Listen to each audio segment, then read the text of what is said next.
Всем привет, с вами Венский Шницель, Штрудель, Шницель. Всем привет, с вами Венский Шницель. Вон там Мария Терезия, ну я ее еще покажу.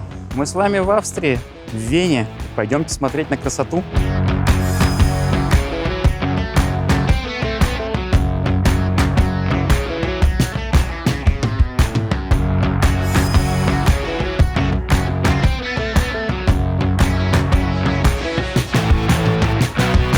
Я даже несколько фактов знаю про этот собор, но я их забыл. А вот конь Марии Терезии где-то поет опера.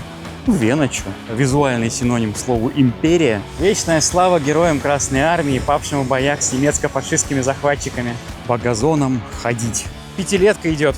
Как живут простые пролетарии. Обзор туалета. Контент, который мы заслужили. Затеганное здание. Свинья везде грязь найдет. Здесь уже грязненько, да, видите? В общем, ребята, вам не зачет. Ну что это вот? Ну и чё? Вот. Не ходите на Nine Inch Nails. По-моему, Трент Резнор поехал кукухой. Знаменитые венские котики с лапками. 2,50. Да вы чё?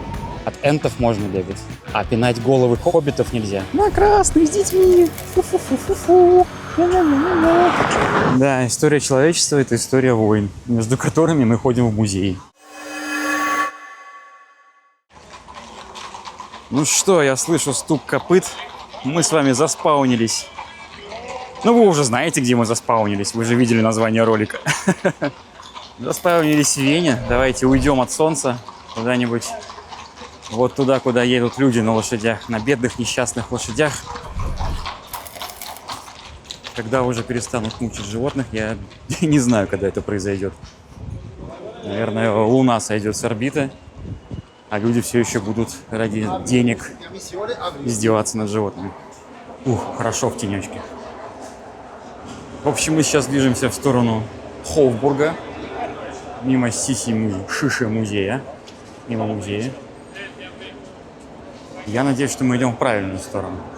Ну, я не историк, и самое забавное, что я в Вене первый раз.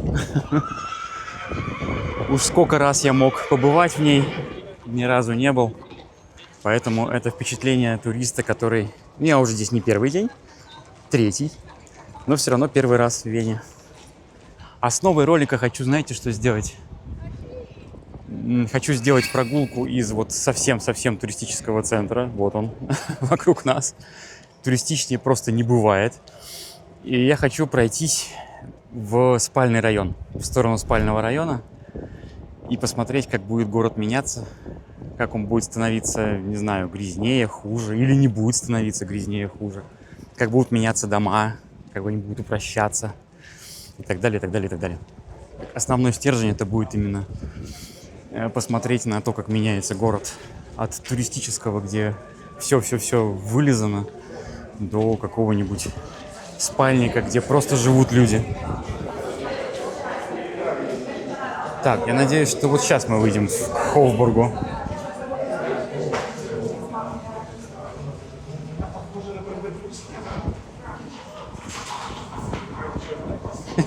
Я только начал снимать ролик, и первые люди, мимо которых я прошел, были русские. Ну или русскоязычные.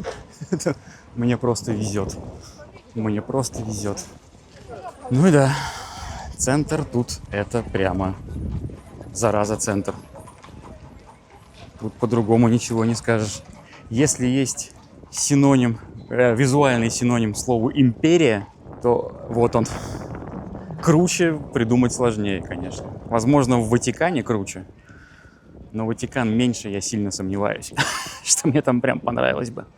Хотя, конечно, да, Ватикан, наверное, тоже символ вот такой крутизны. Вот он, Хофбург. Резиденция Габсбургов, насколько я помню.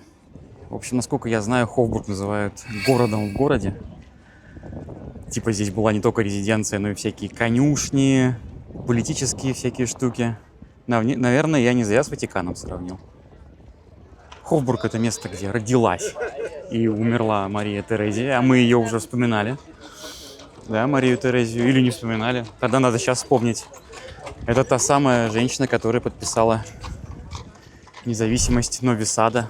Они выкупили Нови Сад у Марии Терезии в Австро-Венгрии. И тут она умерла. Вот так родился, умер и прожил в одной хрущевке. Мне на лошадей больно смотреть.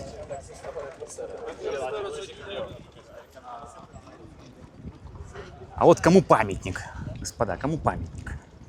В общем, да, мы сейчас в сердце той самой империи, которая и воеводиной владела в том числе. Где я сейчас живу. Вот здесь они всем этим управляли. Это же сейчас так все выглядит красиво, презентабельно, помпезно, да, можно так сказать. А ведь на самом деле вся история-то, она же связана с кровью, кишками и порабощением друг друга. А сейчас мы ходим такие, какая лепнина, какие памятники. Я как-то воспринимаю это всегда вот в таком ключе, что да, там, например, Петр Первый, значит, основал Петербург. А какими жертвами это было сделано и ради чего? Ради того, чтобы самому сдохнуть? От чего он там? От легких? Застудил во время наводнения. Прекрасный город построил. Ну вот тут вот... С одной стороны, эта история, как бы, все классно, Эрмитаж, Петропавловка, все красиво, сейчас ходим, любуемся. А с другой стороны, это же просто история крови и грязи. Всегда. Ну ладно, я все о своем, о девичьем. Ну еще это место, конечно, примечательно. Хотя давайте я сейчас подойду туда поближе, сменю оптику и посмотрим вот на тот балкон наверху. Я сегодня стащил телефон у своей жены. У нее iPhone Pro, и вот у нее есть камера 65 миллиметров на айфоне. Ну скажу я вам, это покруче, чем моя DJI Osmo, которая сейчас где-то в полиции хранится. Прямо можно этот балкон поснимать. Не подходя, я прямо нахожусь метров в 200 от него. Этот балкон еще примечателен тем, здесь выступал некто с усами Чарли Чаплина. Да? Узнаете место? Аннексия. Хотел сказать Крыма. Аннексия Австрии. Вот оно тут.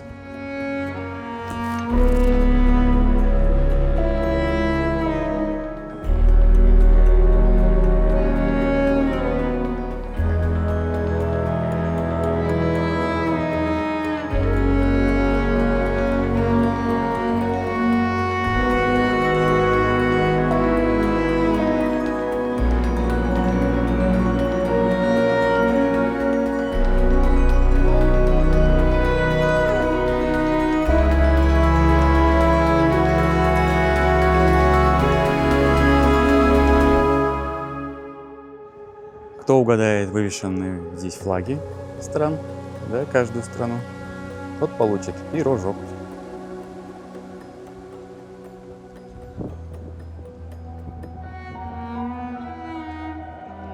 В ролике про Белград я показывал, да? О, вода!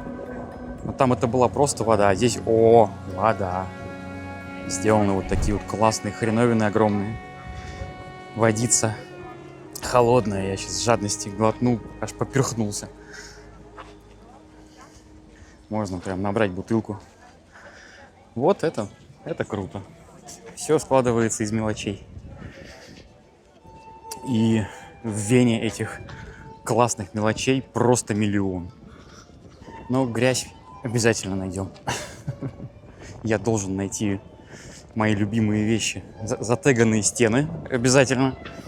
Может быть, что-нибудь обоссанное. И какую-нибудь грязь. Ну, это потом, это не сейчас. А пока мы прямо вот в исторической красоте. Что, помашем Марии Терезии и одному очень нехорошему человеку с усами. И, хотя я, наверное, вернусь сейчас назад.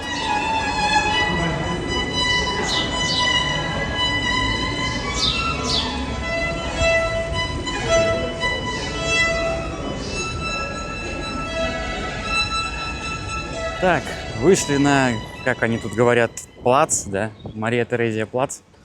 Площадь Марии Терезии, вон она как раз сидит в позе Екатерины II. Если что, если кто на канале первый раз, то тут будет много глупых шуток. Я человек позитивный и стараюсь просто ухахатываться, при этом не искажая какие-то исторические факты, конечно же. Так, красный свет. В отличие от Сербии будем стоять. В отличие от Сербии и Нью-Йорка. В чем-то они похожи. Довольно во многом. Ну что, красный-то горит нам, давайте, езжайте уже. О. Он пока едет трамвай, кстати. Я сначала удивился, а потом понял, почему трамваи в Австрии, в Вене стоят дороже, чем метро. Потому что трамваи здесь это просто транспорт мечты. Это такая вот ракета летит и тебя доставляет везде очень быстро. А метро что-то я не оценил. Ну, правда, я был всего на 2 ветках, на синей и на желтой, на оранжевой. И оно прям какое-то грязное. Двери в поездах открываются вручную. Ну, не во всех, а в половине точно. Что-то я как-то не оценил. Ну и понял зато, почему трамвай дороже. Давай, загорайся уже. Вообще нахожу действительно много общего в этом имперском искусстве. Вот реально Екатерина II. Это такой Катькин сад на максималках. На протеине.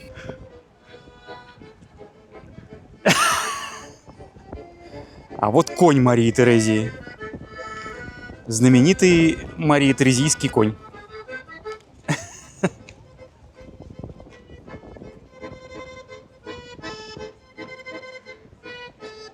Ему ж там жарко, бедному.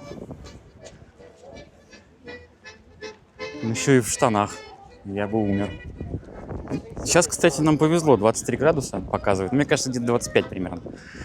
Я не сильно потею. А мы когда ехали сюда через Будапешт, там было 38, то есть все 45 на асфальте. Вот это было парилище. Зашли в поезд, глаза красные, ну, сосуды полопались. Но про поезда будет отдельный ролик. Там будет, конечно, чудесный рассказ про чудесный венгерский поезд, который какой-то, не знаю, поезд в ад просто. Поезд сауна. Но это будет в другом ролике. Скорее всего, он будет после вот этого. В общем, вот, Мария Терезия.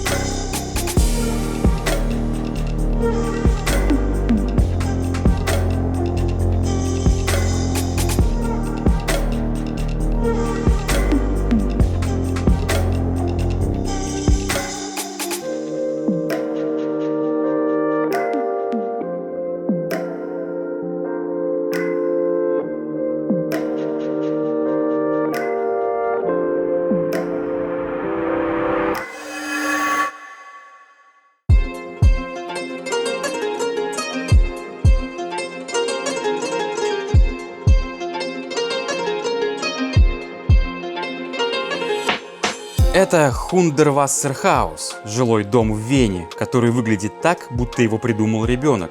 Его автор Фриденсрайх Хундервассер, художник, архитектор-самоучка и большой противник прямых линий. Он считал, что дома должны быть живыми, с деревьями на балконах, неровными полами и фасадами, как у сказочного торта.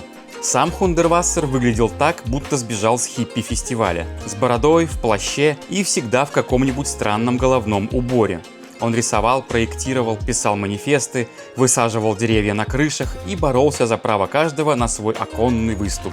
Архитектуру он терпеть не мог, особенно скучные панельки, поэтому строил так, как будто мстил им лично.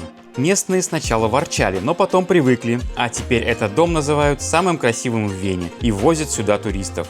Хотя внутри обычные квартиры, люди там просто живут.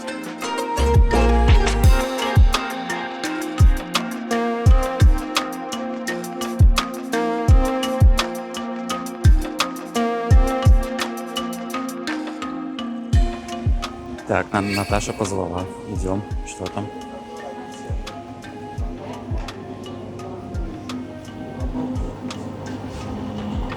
Ну, понятно, конечно, как всегда. Магазин сувениров. Вообще все скучно. Нет, вот эти хорошие.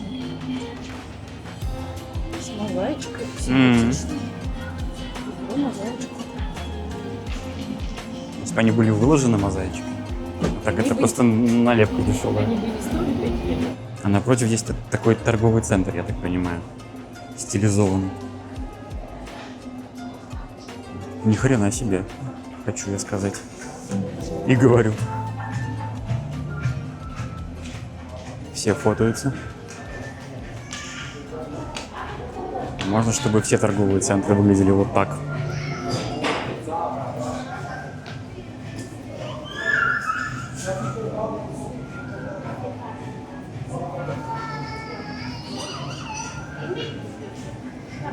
Офигеть.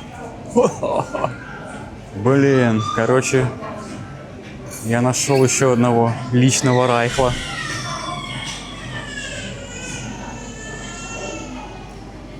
Мороженка. Почем опиум для народа? 2,50. Да вы чё? Не, ребята, за 2,50 нет. Охренеть.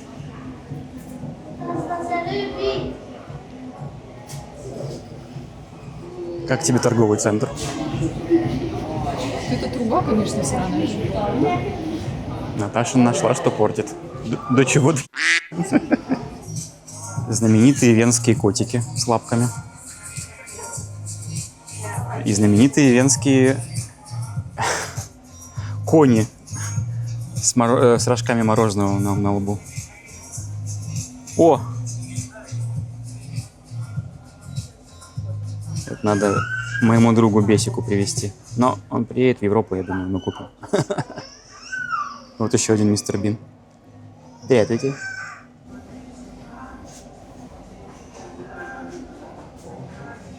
Философский пароход вот. Наташа говорит, что отказывается уходить отсюда. Почему? Наташа и кружки. Здравствуйте, кружки. Ты же понимаешь. Не знаю, сколько это стоит. 19 евро это стоит. Там вон чайник, слоник. Чайник мне еще по барабану. Вот это 17. Я хочу. Мне надо. Вот такую надо, точно. Насчет Очень той надо. не уверена. Вот такую прям точняк. Ее ручка немножко тонковата. Если я налью сюда ведро кофе, я, во-первых, умру от инфаркта, во-вторых, она отломается. Но она тоже ничего такого. Мне нравится небушка. Здесь мне нравится кружка. Можно это как-то? Это рюмка? Ну, это мини... Тилиш, что бы это ни значило. Мини-тилишт. Понятно.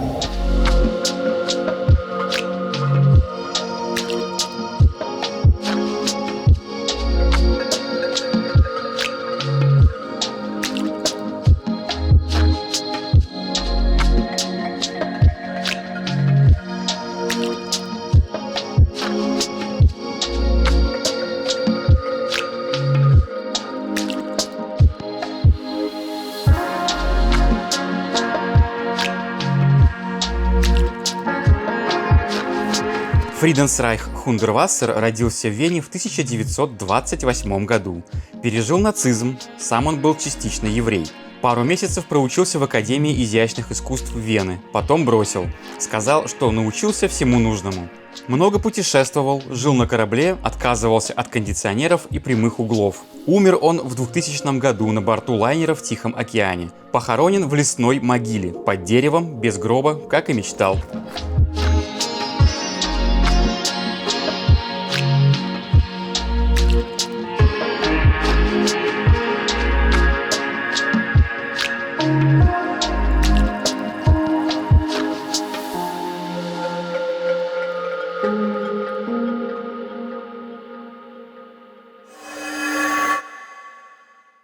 Так, ладно, возвращаемся через дворец.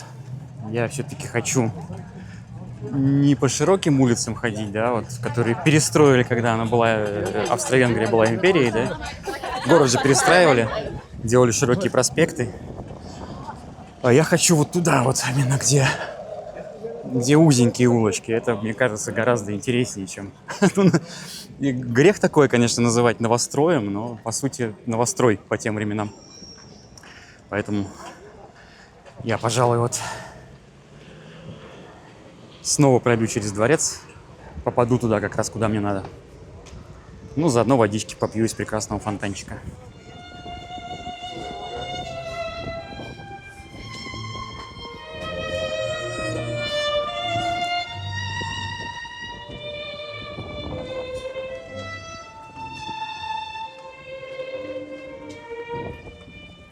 Как я говорил, я спер телефон у Наташи.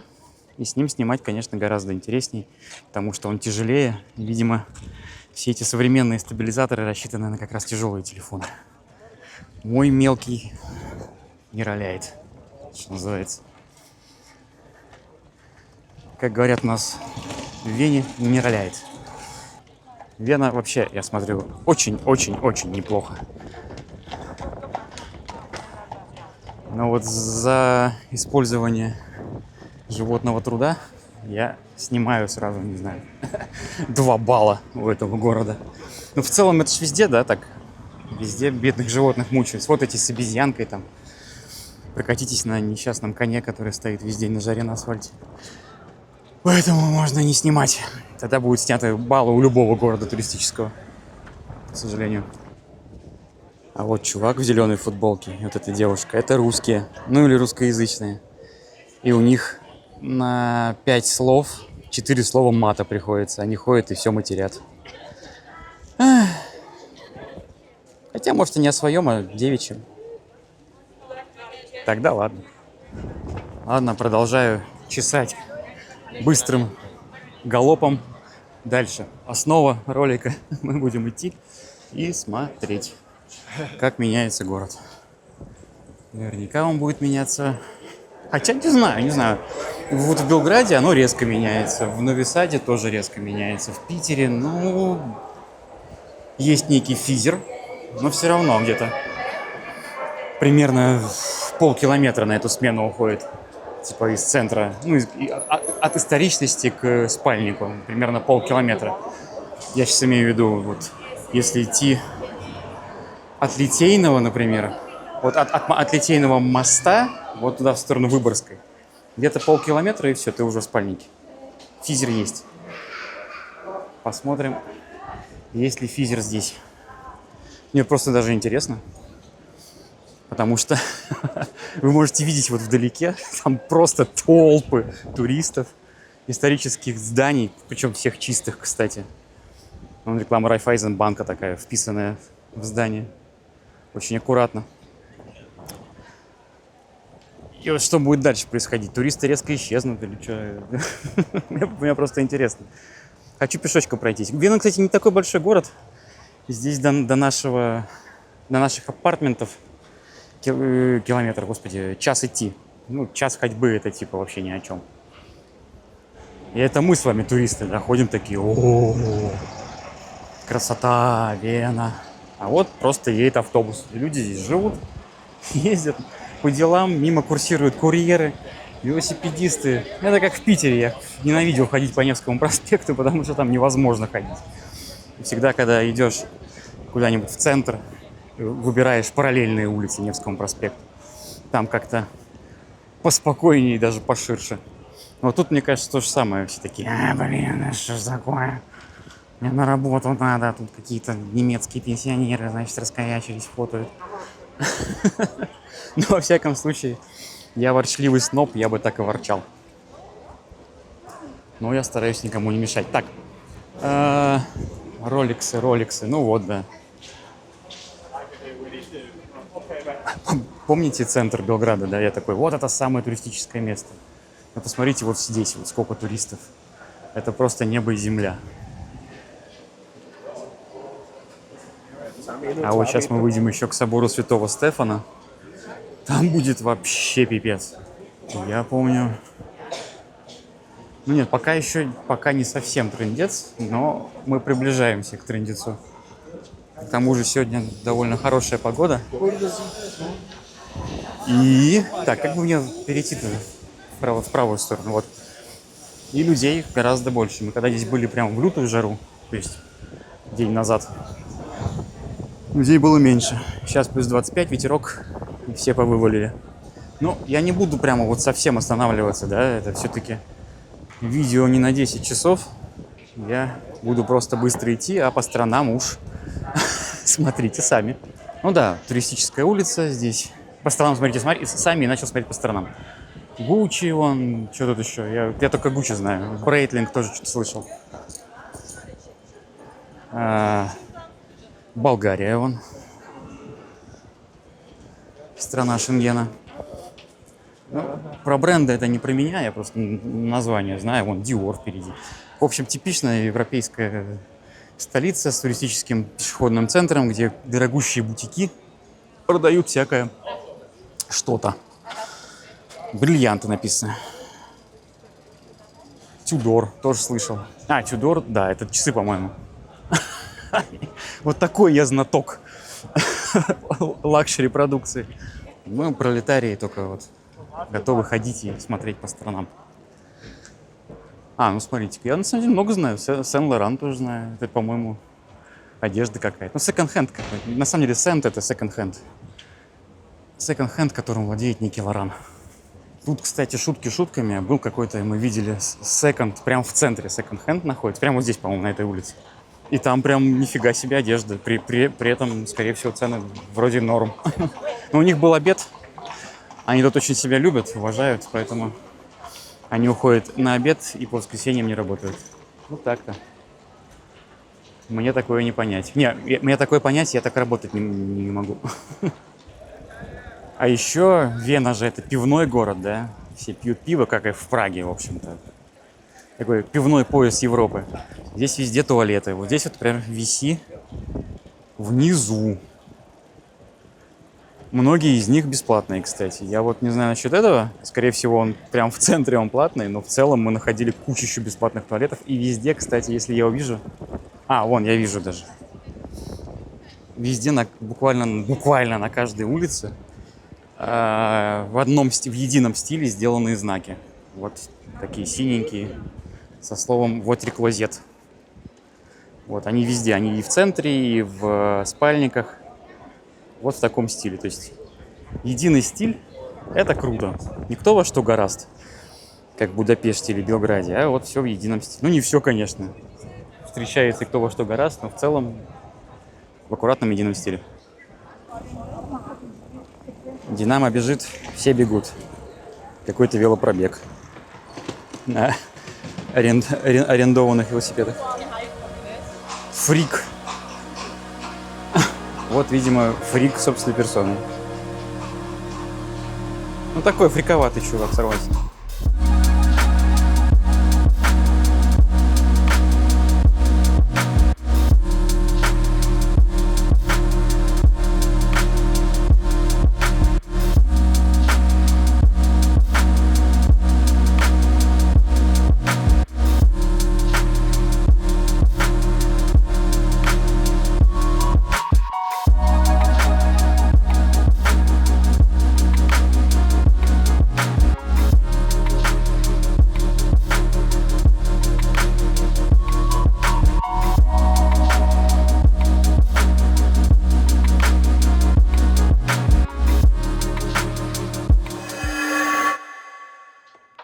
Обзор туалета. Контент, который мы заслужили. Вон то здание, про которое я рассказывал. Вот оно. Если вам захотелось в туалет, то тут везде есть указатели по городу. Но здесь есть прямо удивительный туалет. Давайте я его вам покажу.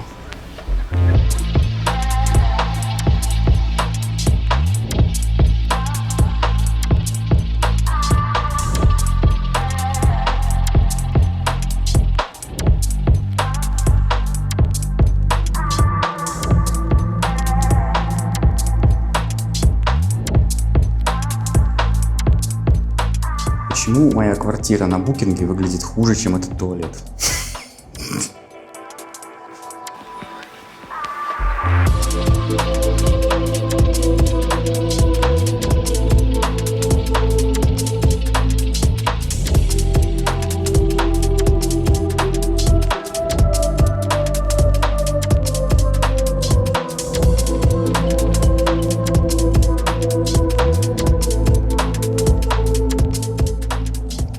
Балконы с принтом.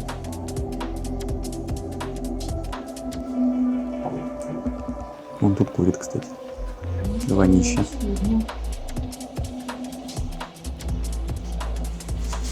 Ну вот вышли из туалета, можно сразу и открывашечку купить. Ну какой прелесть.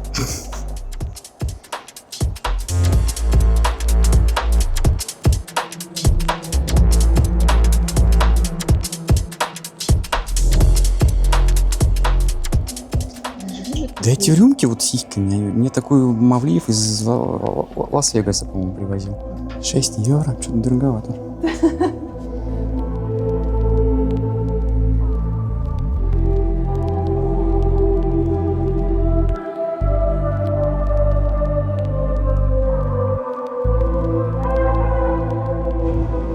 В общем, вот, русским по белому специально для нас. Туалет. Ну, а вышли из туалета, можно и прикупить что-нибудь. А то что вы в туалет зашли и ничего не купили, правильно? Туалет бесплатный, кстати.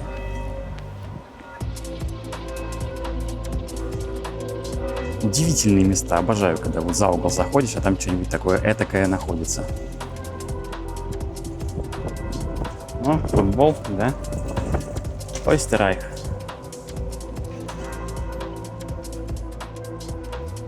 В общем, ликеры стоят прямо на улице. Камер нет, ничего нет.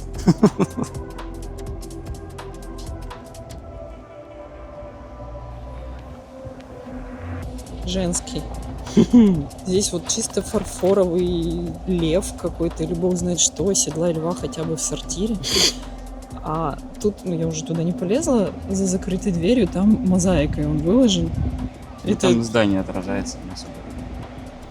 Скинешь потом. Скину. И это, короче, прям... Я зашла тут. Пока что это самый красивый сортир среди меня, который я видела. Аутлет причем. Это сувенир аутлет. Дорогая, поехали в аутлет с тобой?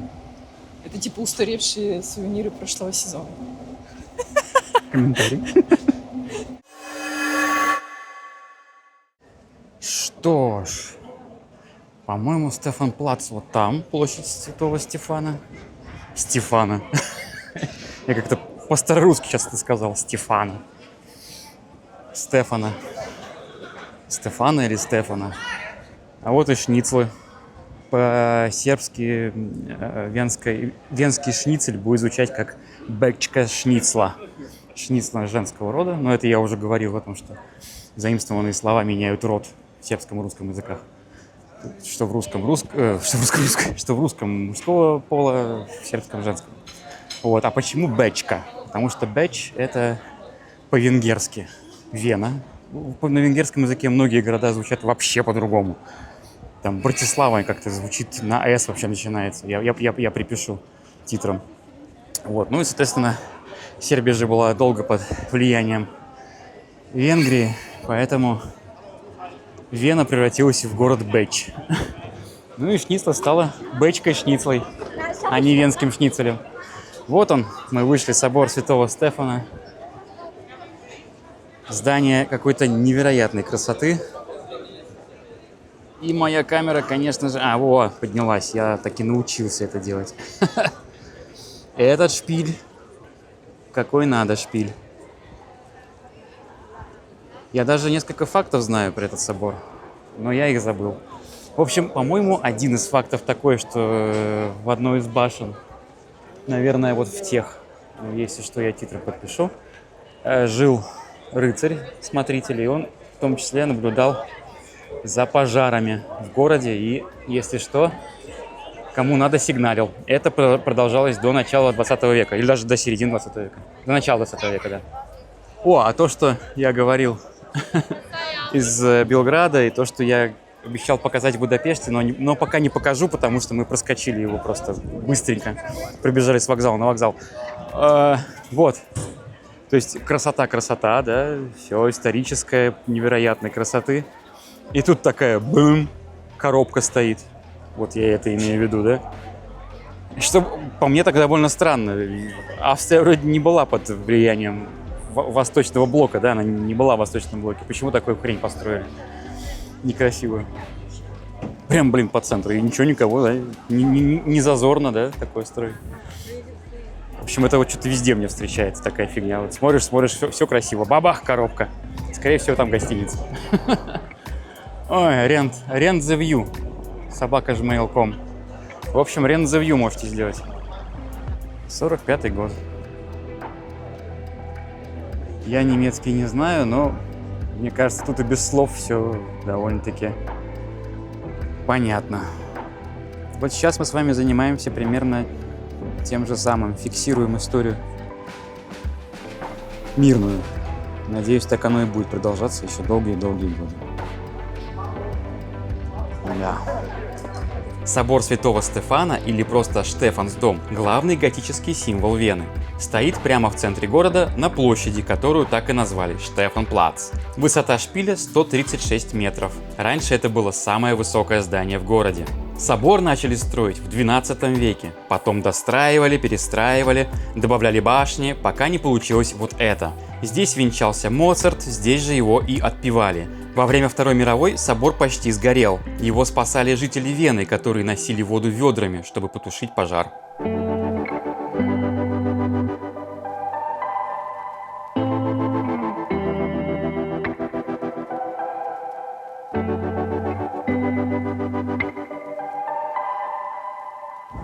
Я сейчас буду визжать как поросенок от восторга. Ну посмотрите, какая прелесть. Блин. То есть собор. Вот он, ну, собственно, да. Огромный, красивый. И тут такой домичек стоит. Блин. А что это за домичек? Это такая пристроечка. 343 ступени. Вот, блин, у меня цель пройти пешочком из центра в спальник, а я что-то все хожу и снимаю тут соборы. Ну, это невозможно. Это Вена, это, наверное, на пару недель минимум. То есть неделю, чтобы по городу походить, вайб поймать. И неделю, чтобы заглянуть во всякие музеи, ступени наверх и прочее. Офигенно. В ролике про Тито Иосипа Броза я вспоминал Тироль. Вот я его нашел. Тироль. Так, ну что, надо двигаться все-таки подальше отсюда, а то меня засосет опасное сосало, и я тут так и останусь. Сейчас я посмотрю по карте, как мне отсюда выйти. Ага, я, естественно, пошел вообще не в ту сторону. Ну, я прям двигаюсь в сторону Дуная и самого-самого центра.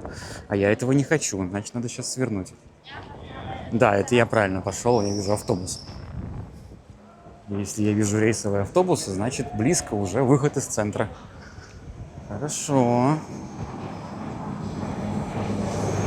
Ну, такой маленький. Такие маленькие автобусики, ну еще, по-моему, меньше даже, ходят в Будайской крепости, в центре Будапешта. Там, потому что на большом автобусе и не проедешь. Там такие прям маршруточки. Все, вот если ровно идти туда, то мы будем постепенно переходить из центра в спальник. А нам ведь этого и надо. Правильно? Хотя вот смотрите, я вышел из самого центра, да, где собор Святого Стефана, вот это все, дворец, и людей вообще просто они исчезли. Тут одинокие путники типа меня ходят. Значит, все-таки не такой и центр людный. Может быть, из-за этого, кстати, и тут и нет таких протестов, как, например, в Барселоне, да, там турист go home, вот это вот все.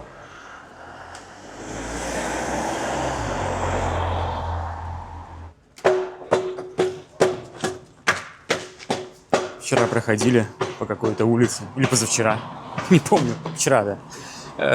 Люди перекладывали асфальт, они это делали вручную, вот такой вот, как мы сейчас с вами прошли, тоже рабочие. Деревянными палочками перекладывают асфальт. И, зараза, делают это так аккуратно. Я прям не знаю. Не в нашем восточноевропейском стиле. Я бы так не смог. Я бы сделал тяп-ляп. Ну хорошо же, хорошо, ровно. Ну вроде ровно. Ну все.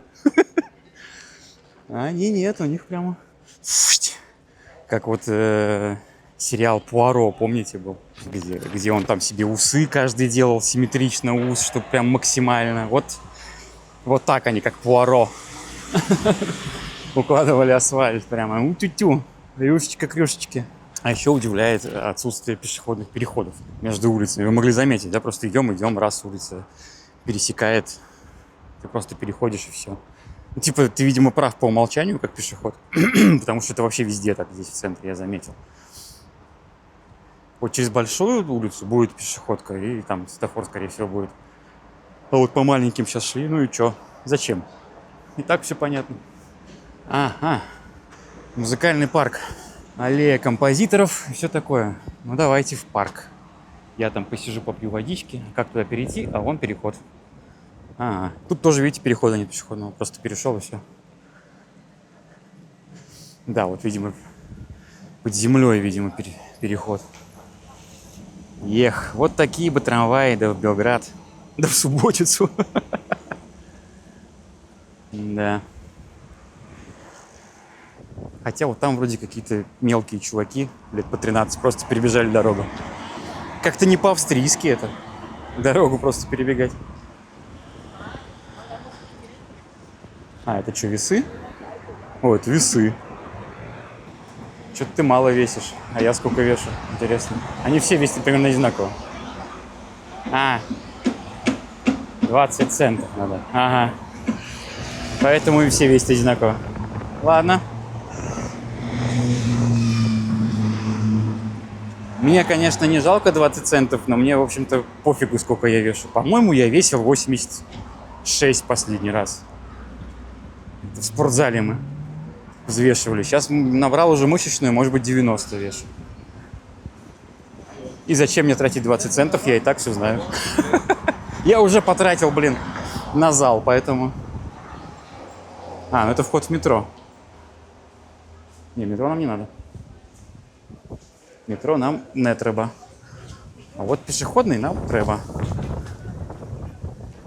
О, это туалет, кстати. Видите, в том же самом стиле оформления. Даже налепка сделана в том же самом стиле.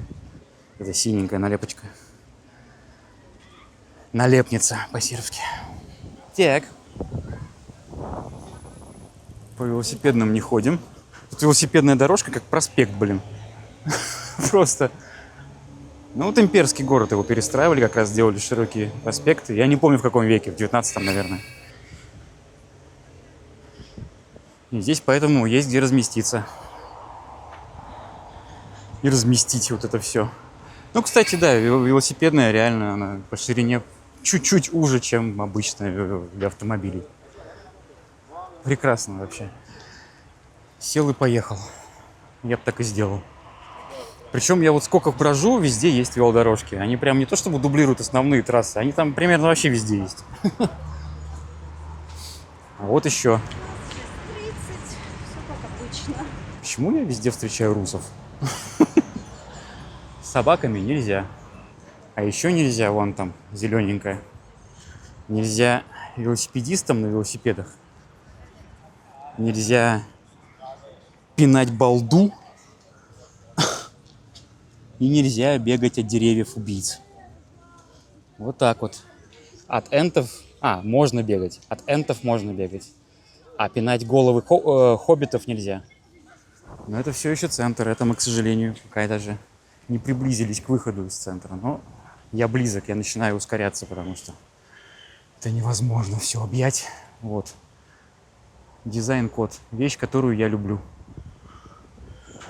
Когда никто во что горазд, все придумали шрифт и его используют. У меня в видео используется 3 шрифта. Шуберт. И меня это и то бесит. Я бы до 2 уменьшил. Но мне кажется, 3, в общем-то, норм. Насколько я помню, вообще стандартно для всяких шаблонов motion графики 2 обычно, максимум. 3 это что-то уже эребор. Что у нас с температурой? 25 уже, да, 25. Вот слева прикольная штука. Я такую, по-моему, у нас такая в Питере стоит на Малой Конюшиной. Если мне память моя склеротичная не изменяет. Прекрасная штука. Ну, она бесполезная, конечно, у нас у всех телефоны, но в целом, если у тебя телефон сел, вот, температура 20, ну, больше, 20, 26, наверное, да, к 30. Это что у нас? Барометр. Понятия не имею, что он измеряет. Я двоечник. И гигро, это, видимо, вода. Влажность, да? Ну, такая, суховатенькая. По питерским меркам. Так. Даже по владивостокским. По питерским, наверное, нормально. Ага, вот еще у нас композитор. Пойдемте посмотрим, кто это. Ну и здесь стоит Штраус. Причем он такой, по нему видно, что он прямо из 20 века. Не знаю, он хорошо сделанный, он красивый, но вот видно, что это вот какой-то новодел, хотя этому новоделу уже больше 100 лет. Брухнер. Здравствуйте, товарищ. В общем, по-моему, Штраус вот там. Пойдемте к Штраусу. Я ругался, что одни русские, вот прошли сербы. Я причем понял все, что они сказали. Они обсуждают бабушку чувака, который слева. Вот так вот одни русские и сербы в Австрии. Ну, это забавно, когда ты знаешь уже больше одного языка, ты такой, ага, и выпаливаешь, о чем говорят. Забавно. Очень прикольное ощущение, никогда такого не было. А в эмиграции прямо периодически встречается, это прикольно. По газонам ходить, и даже можно лежать. И я понимаю, что смысл не пускать сюда собачников прямо очень велик. Ну, вряд ли, конечно, в Австрии такие же проблемы, как в Сербии с собачниками, которые не умирают какашки за своими собаками. А там прям вот Россия нулевых в этом плане. Хотя, по-моему, если вы, убираете, то не знаю. Наверное, какули все-таки остаются на траве, да, если ты в это ляжешь, будет неприятно. Да. Размышления вслух. Я понял, что это правильно. Правильное решение. Как и любая столица, этот город многонационален. И я только за. А вот часы сына маминой подруги. Вот это часики. Не вот это вот хипстота. Настоящие часы.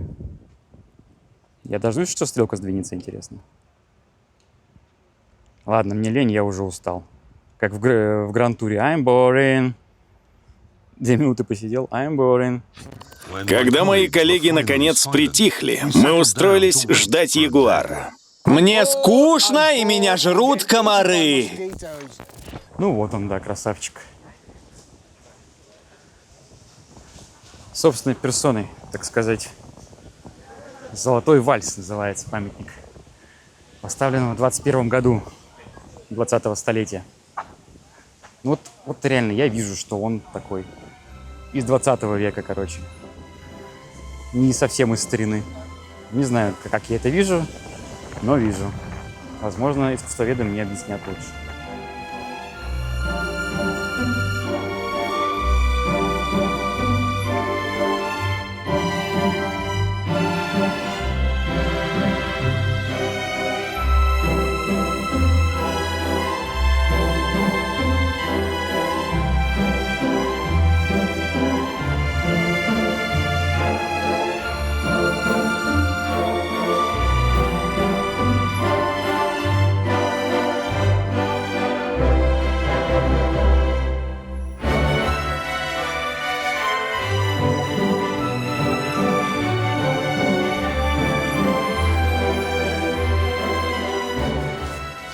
Так, все, чешу из парка, чешем в спальник.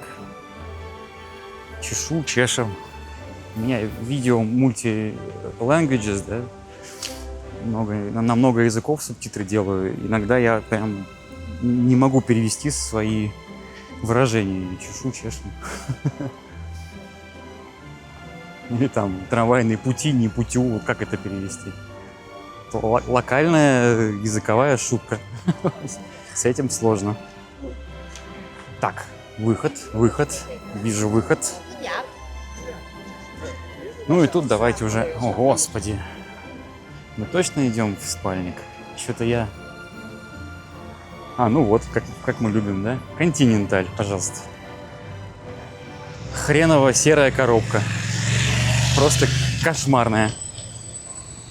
Зачем? У вас вроде не было коммунизма. Почему вы строили такую хрень? Тоже не понимаю.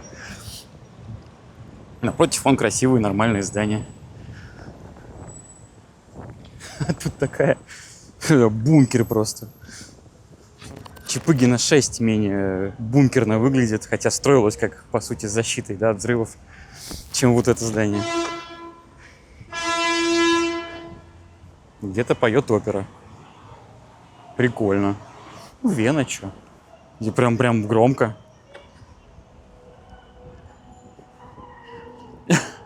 Круто.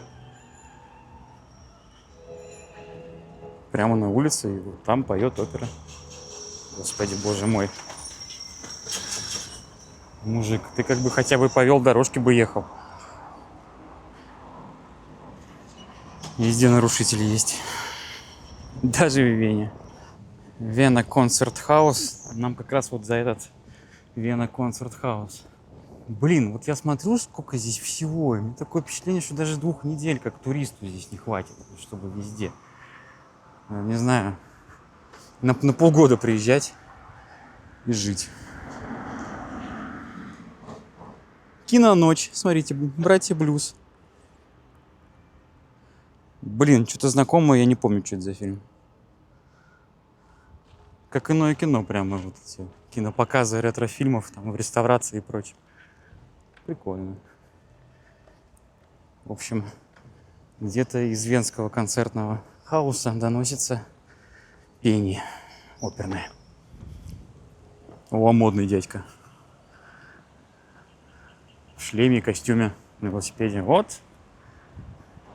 Кстати, шрифт вот на этом памятнике, на этом бюсте, это прямо вот шрифт, которым многие памятники я видел в Сербии вот так же подписывают, если это какие-нибудь венгерские деятели или прочее.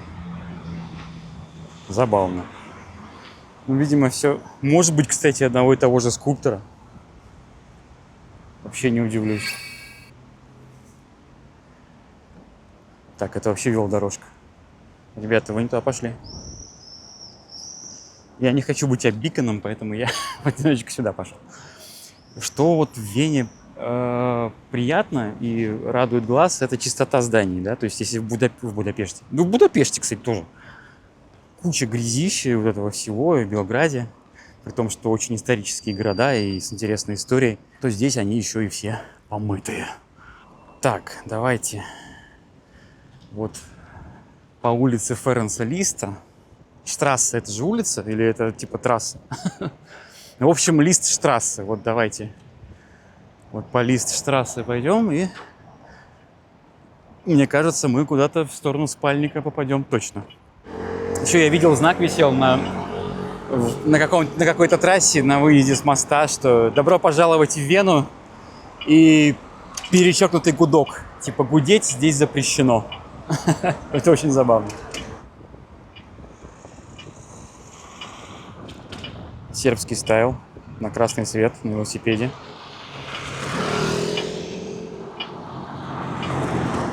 А еще в рубашке и белых штанах называется. Ну-ну. Не такой-то город-то густонаселенный. Смотрите, вообще никого нет. Где все люди? Или это типа вообще совсем исторический центр, и здесь вот только театры и прочее. Ага, бибикать запрещено. Он там сзади нормально бибикнул. Да, почему-то такое бытует мнение у восточных славян, что типа германоязычные страны, они все такие строгие, такие все утю-тю, все по линеечке, да. Мне кажется, везде некая доля разгильдяйства присутствует, и типа, и что? С этим ничего не сделаешь, что везде будет.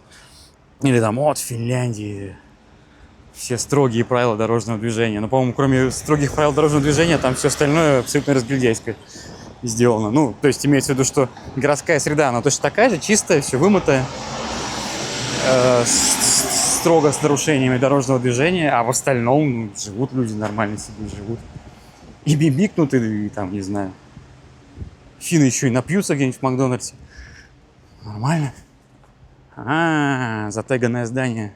Свинья везде грязь найдет. Ну, конечно, да. Фонтан, памятник, красота. Сверни, Толик, сними меня. Вон прикольно. Помните, в Белграде показывал? Дорога под домом. Тут то же самое, только дом более исторический. Так.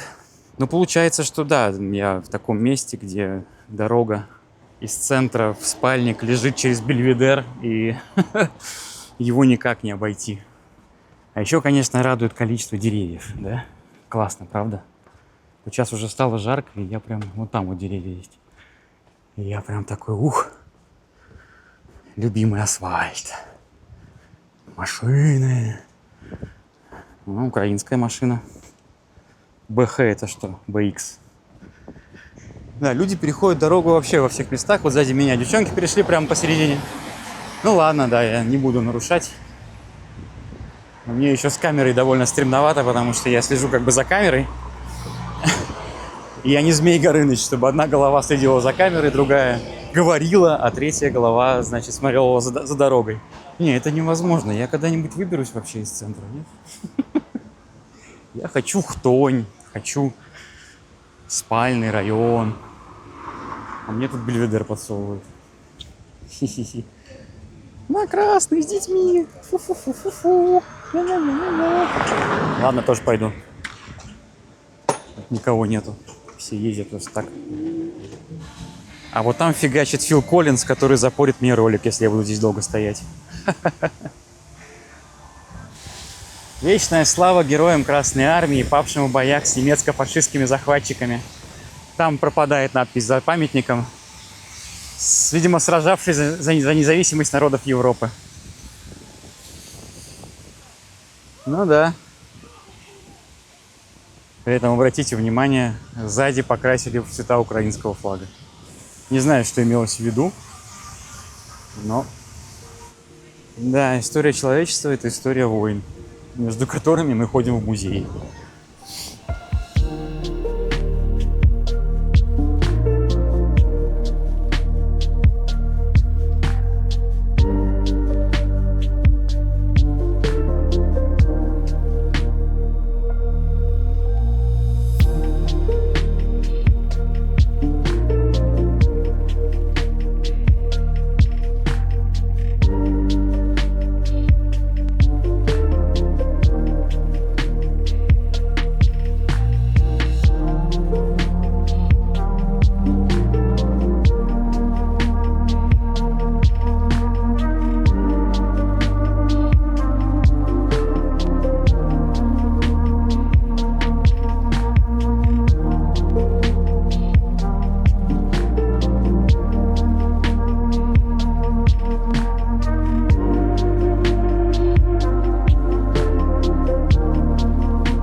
Сразу за этим памятником советским солдатам начинается парк Бельведер. Давайте немного прогуляемся и там.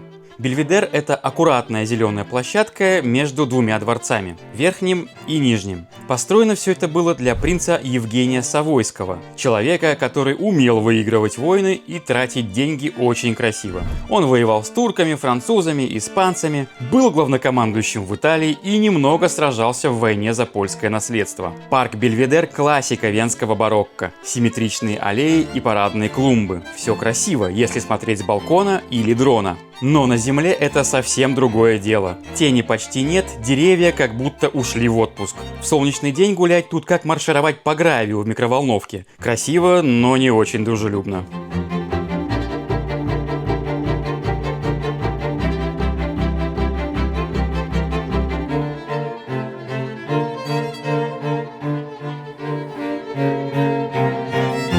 В XVIII веке вода в фонтанах Бельведера не бралась из воздуха, ее нужно было как-то доставлять. Центрального водопровода не было, так что работали и гравитация, цистерны и люди с бочками. Фонтаны питались из резервуаров, которые заполняли вручную или из ближайших источников. Парк был построен под уклоном, что помогало воде течь самой. Но это было не развлечением на каждый день, а символом роскоши. Фонтаны включали только на праздники.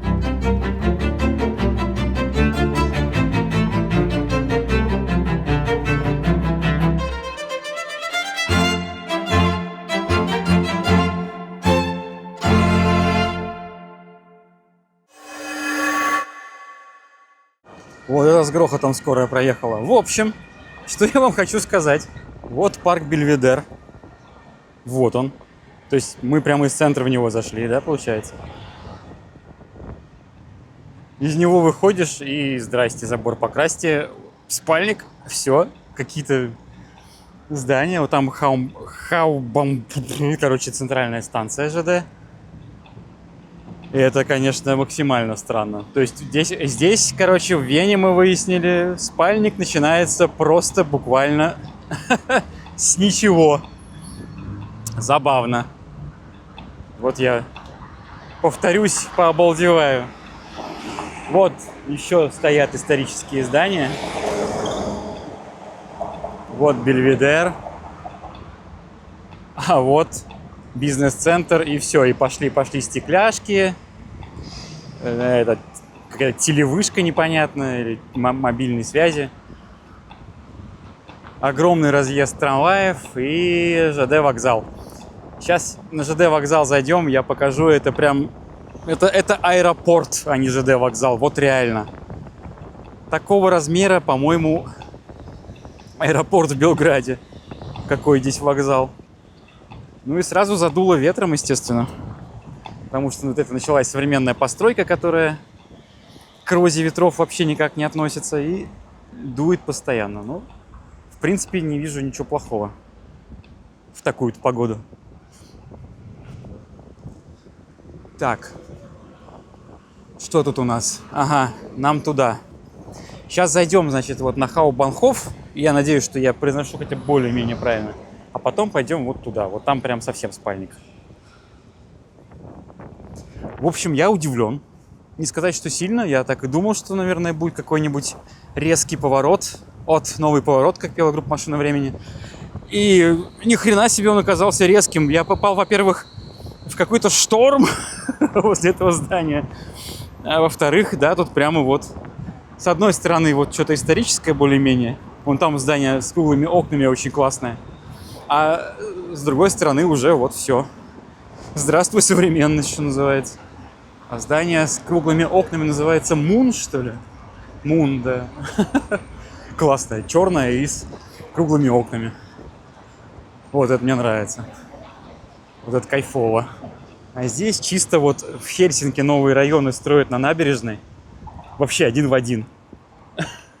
Там, где был порт, насколько я помню, вот там вот точно такой же район построили.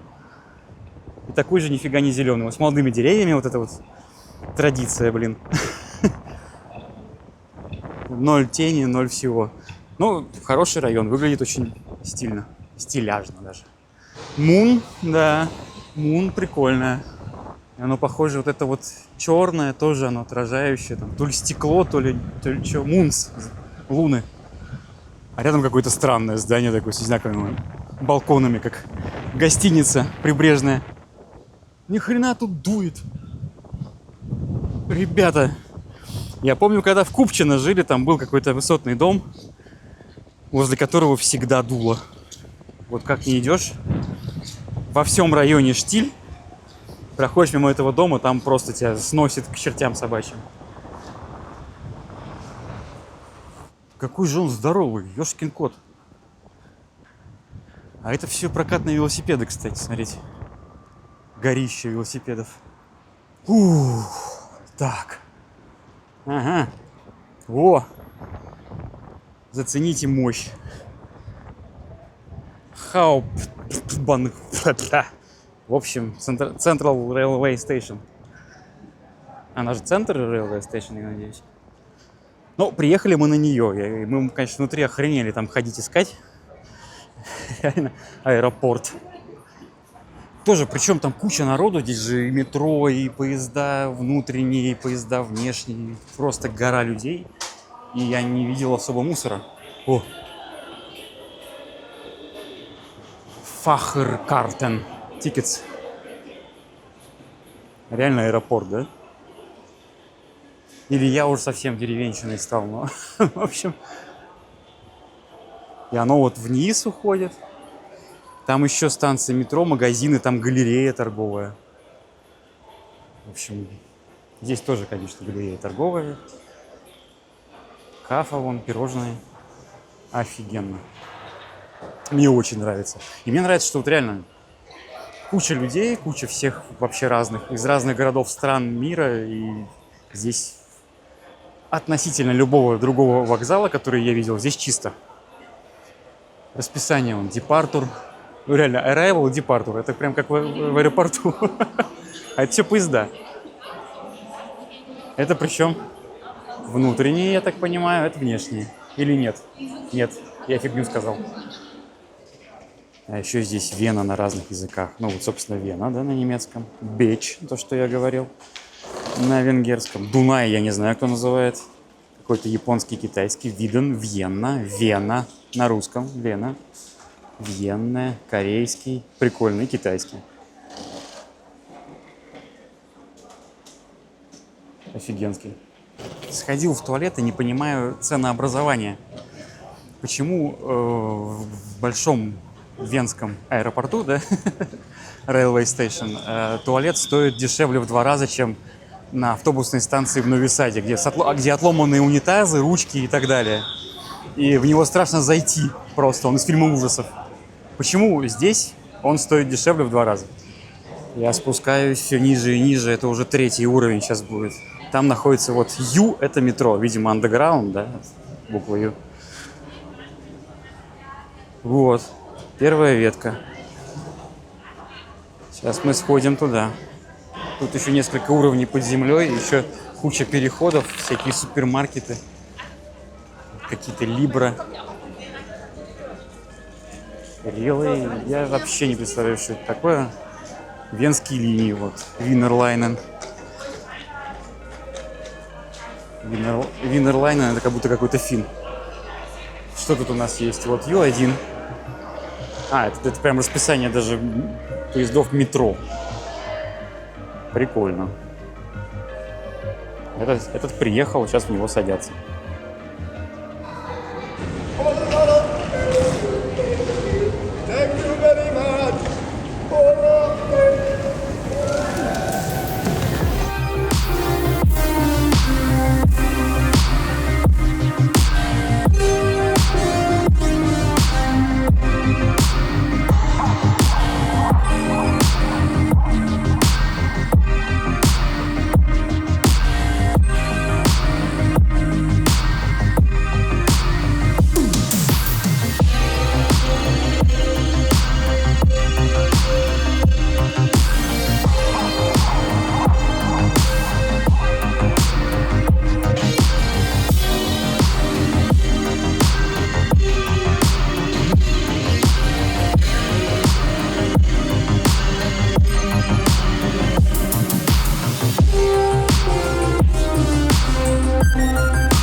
Да, вот такой он вокзал.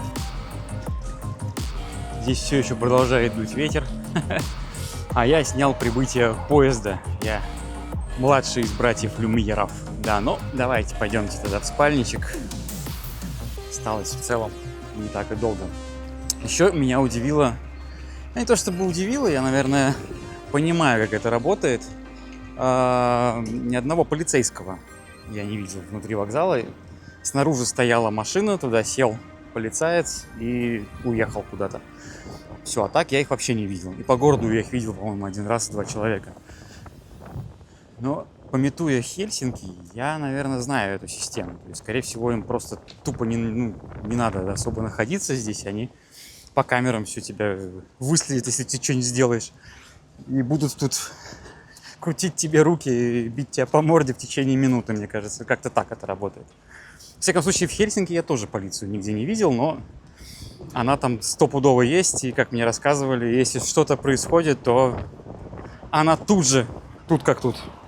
Поэтому это просто меня почему удивляет, потому что, например, в Мадриде мы жили в центре города, мы полицию видели чуть ли не на каждом перекрестке. И я не был ни разу в Германии и в Берлине, но я смотрел много видео оттуда, и там тоже постоянно на видосах, где-нибудь на заднем плане или на переднем. Оп, полицейский, оп, еще, оп, машина, оп, патруль. То есть везде все по-разному работает. Здесь вот почему-то, да, ёшкин кот, меня сейчас сдует. Здесь почему-то вот это не требуется. Какая-то своя, видать, хитроумная система. Ну, а нам вот туда. Пойдемте гулять до спальника. Господи, вот около вокзала такое ощущение, что собирается какая-то буря. Отходишь чуть подальше, никакого ветра, все нормально, лето. Стоим, ждем. Поворачиваем камеру вправо, а там вон шпили-вили какие-то красивые. Так, Хаупбанхоф мы посмотрели. Может быть, я его еще поснимаю. Ну да, я, скорее всего, его еще поснимаю, потому что я буду делать ролик про все поезда, про все перелеты, поездки по Европе. Такая, мы называли это в «Комсомольской правде» полезнуха. Вот. Не совсем в моем стиле, но буду пробовать разные варианты. Вот, но пока идем вдоль однообразного вокзала. Хочется поделиться некоторыми впечатлениями после 3 дней пребывания в Вене. Первое впечатление. Австрийцы много курят. Австрийцы курят, по-моему, примерно столько же, сколько сербы. Ну, возможно, чуть-чуть поменьше. Да, то есть, ну, процентиков на 10, может быть, поменьше. Не сильно. Вот, это прям для меня было открытие. Думаю, нифига себе. Хотя здесь сигареты стоят стопудово прям конских денег. Потому что мы, когда въезжали на поезде в Венгрию, единственный вопрос, который у меня спросили, это есть ли у вас сигареты. Видимо, ну, гоняют челноки, которые возят контрафактные. Ну, не контрафактные, как это? Нелицензированные, короче, сигареты из Сербии в Венгрию. Вот. Стопудово, потому что в Сербии они стоят там каких-то совсем маленьких денег по сравнению со странами ЕС. Вот, и скорее всего, мы когда стояли на вокзале в Будапеште, там отдельный ларек с табаком возле поездов, и там прямо огромная очередь была, все стояли за сигаретами, и потом шли уже на поезд до Вены. То есть в Вене и они еще дороже стоят. Второе мое наблюдение — это то, что по сравнению с Сербией здесь гораздо больше толстых людей. Вот, людей, которые либо просто толстые, либо вообще за собой не следят. В Сербии такого очень редко встретишь, и это, кстати, странно, потому что примерно диета у них одинаковая. Они все едят мясо в безумных количествах. Всякий жир и прочее. Жир поливают жиром. Еще капустки сверху, и прекрасно. Вот эти. Но при этом сербы, не все, конечно, но подавляющее большинство довольно худые. Вот. Заметная разница, то, что мы заметили с Наташей.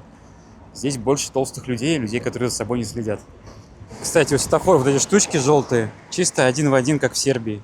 И ты подходишь, и ты понять не можешь, это для слепых? Это вот для слепых. Это не нажимать. Или это реально надо нажать, и она загорится. Вот один в один, они прям вот формы той же самой. Ну, я думаю, что и фирмы той же самой. Реально черт ногу сломит. Это вот, чтобы нажать, чтобы перейти, или нажать, чтобы был звук вот этот чик-чик-чик. В половине случаев это звук чик-чик-чик. Короче, никогда не угадаешь. Странная система, которая, по-моему, на мой взгляд, жуткий идиотизм. Надо как-то по-разному их делать, что ли. Ну вот. О чем я говорю, много курят. Это пепелка. Сюда сбрасывайте и в метро. Что ж. Да, это С, это поезда. Пригородные поезда. Ну и по городу тоже ходят. То есть электрички, по-нашему. А вот здесь, кстати, раскопочки первого вокзала. Останочки. И давайте посмотрим на дату. South Railway Station, 1873 год. То есть это именно та железная дорога, как мне кажется, КМК, да? Которая как раз шла через Субботицу до Земуна, до Сербии, да? До границы с Сербией. Вот она. Была здесь, а сейчас тут, видите, построили здание из стекла, вокруг которого гуляет ветер. Блин, я пошел по велодорожке. Пойду вот рядом. Неудобно тут. Я хочу внутри парка идти, а пешеходка, она вот там. Ну и что? И вот там, где полуголые мужики отдыхают. А здесь что, нету? Это несерьезно. Ну да, посмотрим, как живут люди. Как живут простые пролетарии. Парк, скамеечки, что тут еще? Монумент какой-то. Не буду смотреть какой. Я устал смотреть какой. У меня нет сил. Чувачок с собачкой. Ну, там, кстати, еще пока не совсем спальник, да, выглядывают такие дома, как на Лиговке в Питере.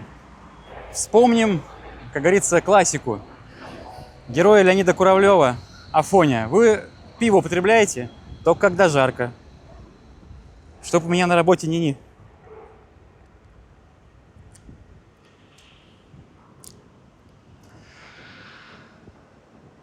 Отто Кринжер я его назову. Отто Кринжер, который кринж выдает.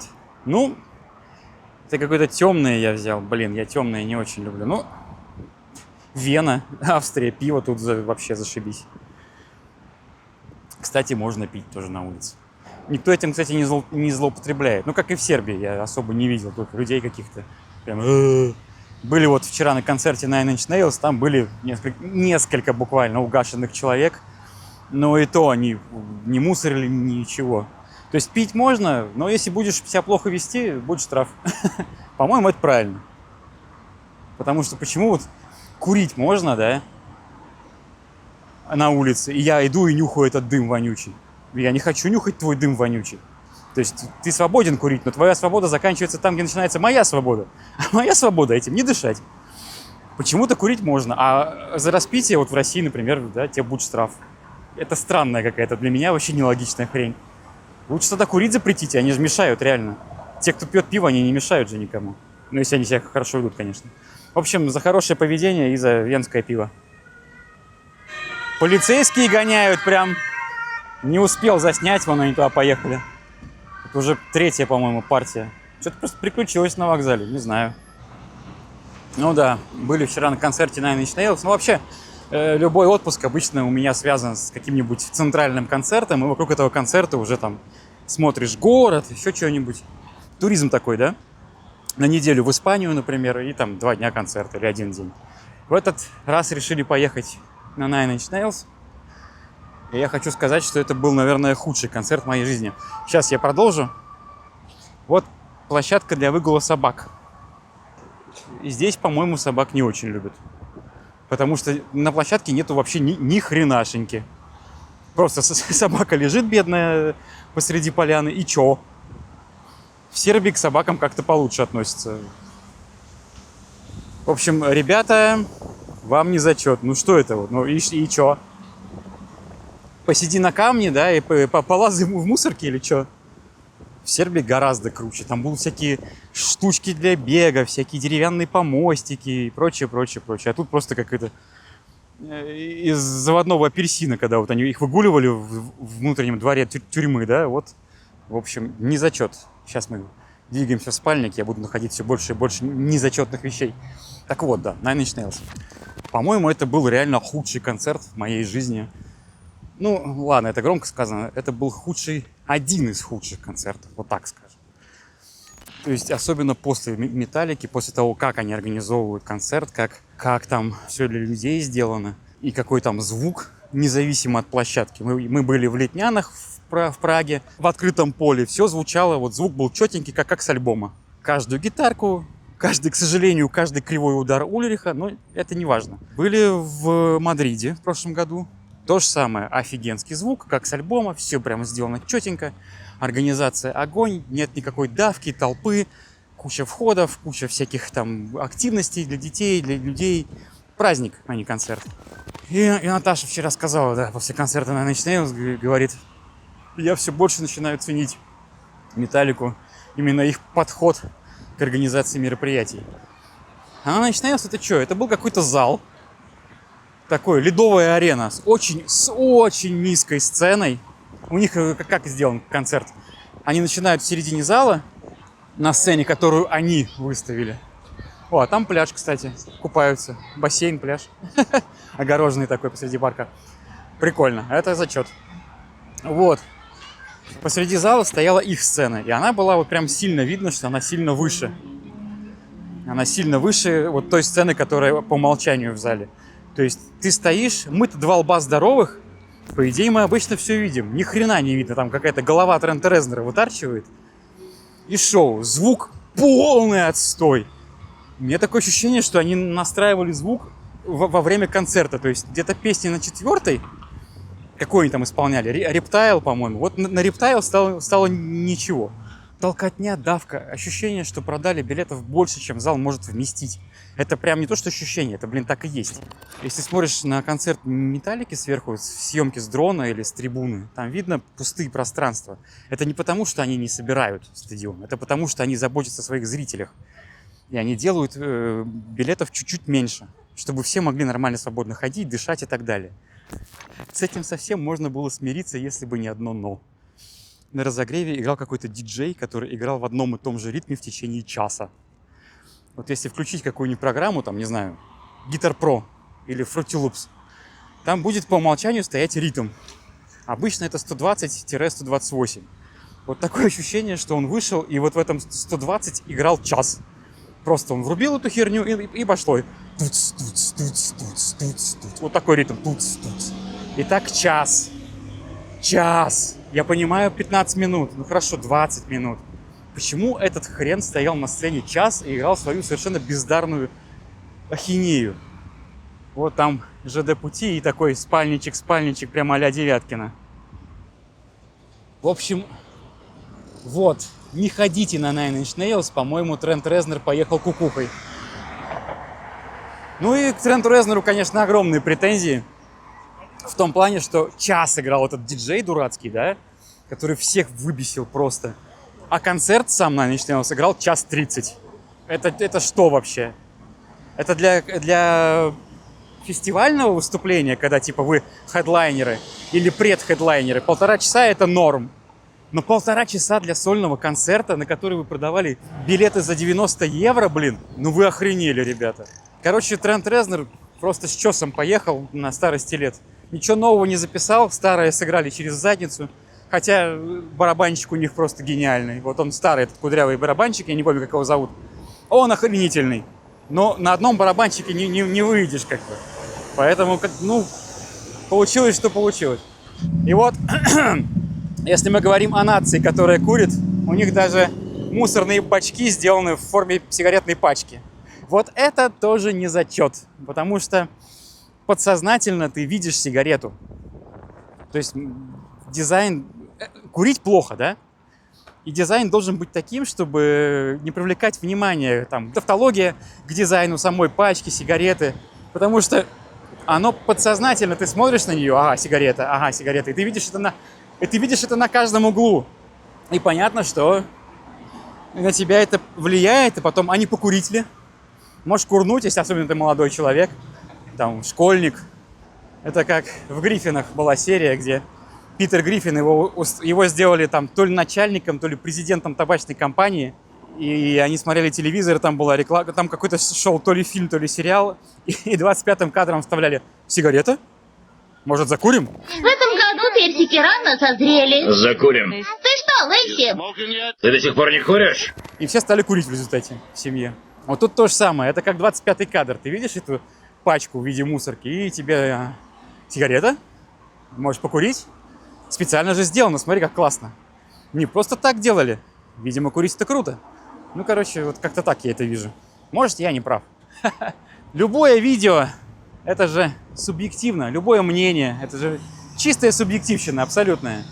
Удивительно, когда люди смотрят какой-нибудь канал, какого-нибудь блогера и ждут от него объективного мнения по какой-нибудь ситуации. Да этого быть не может по умолчанию. Ну, это вообще не бывает. Это все равно субъективщина. Вот и у меня это субъективщина. Ну все, это прям спальник. Я вот думал, что это больница, да? У нас так больницы строят. А это какой-то Hans All In. Это вот что-то, я не знаю, я подозреваю... Помните в ролике Дениса и Миши, они там гуляли по Нью-Джерси где-то? И был дом, где ты мог снять автомобиль в аренду, мог снять квартиру, мог снять сауну, снять бассейн. Типа вот дом все в одном. Вот ощущение, что это то же самое. All in. Там в покер-то вряд ли играют, поэтому, скорее всего, то же самое. А здесь это еще вот строят. Это строящийся район. Очень понравились мне эти занавесочки в окнах. Новый дом, они уже повесили занавесочки. Прикольно. В общем, видите, какие у меня ощущения от Вены. Все круто, но есть нюансы. Площадки для собак – отстой. Урны, которые пропагандируют курение, незаметненько так пропагандируют. Отстой, не нравится. Вычеркиваем. О, Прага, Брно, Гансерндорф, Ландштрассер, Хауптштрассе. Господи. Да. Это международное, видимо, шоссе туда вот. На выезд из города, видимо, идет.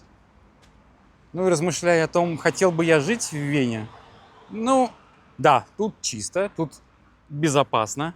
Просто смотришь на людей, например, мы возвращались с концерта уже после полуночи, и смотришь, как люди себя ведут, совершенно разных национальностей, даже разных статусов.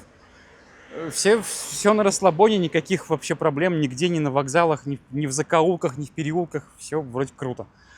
Ну так, по первым ощущениям. Но жить бы, наверное, я здесь не хотел.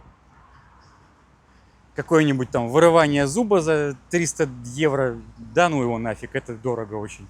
Дорогая медицина, у меня денег столько нет. О, Nine Inch Nails, Peel It Back Tour. Boys Noise. Вот этот Boys Noise, это ему надо запретить вообще выходить на сцену, это просто ужас. Boys Noise.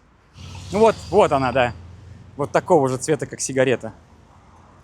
Вот. И бычки воткнуты как раз в сигарету. Ну, не знаю, по-моему... Так-то красивый дизайн, но... Мне кажется, что это неправильно. Есть такое ощущение у меня. Ну, я же пришел поворчать, я же не дизайнер. А ты вот ругаешь, скажи, как лучше. Да не знаю я, как лучше. Никак не лучше. Ну да, и за этим вот забором, это они огородили, типа, чтобы шумно не было.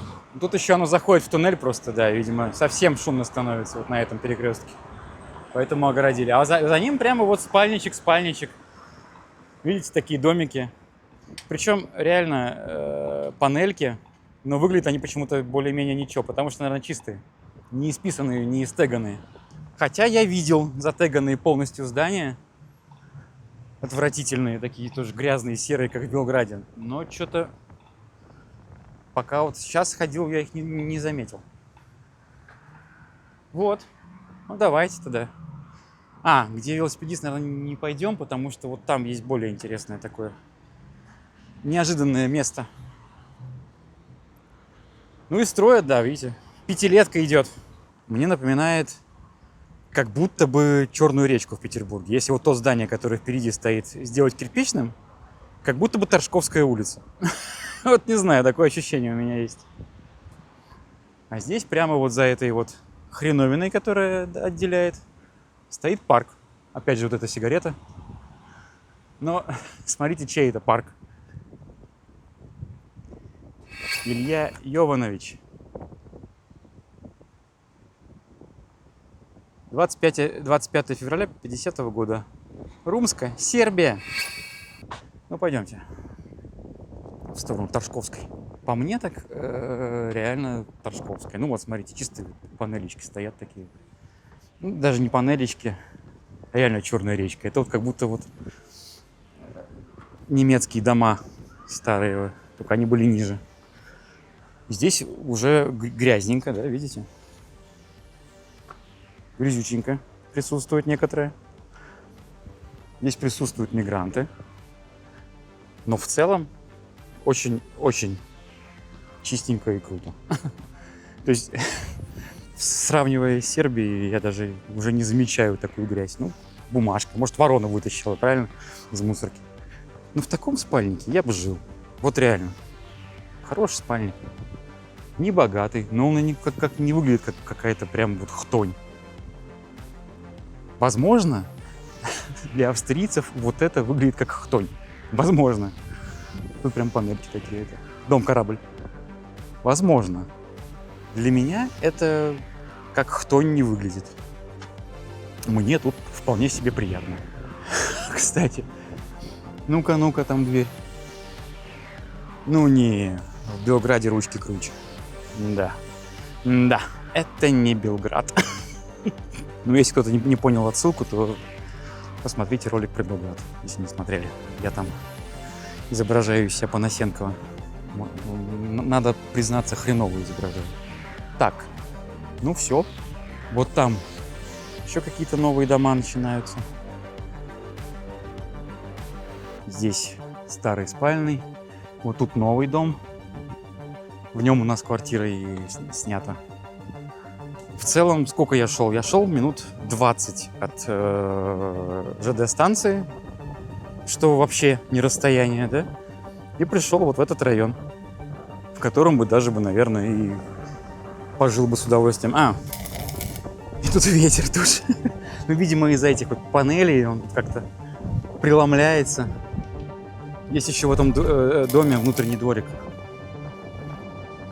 Вот, 11 и 9. Это вот как раз дом 11, это наш.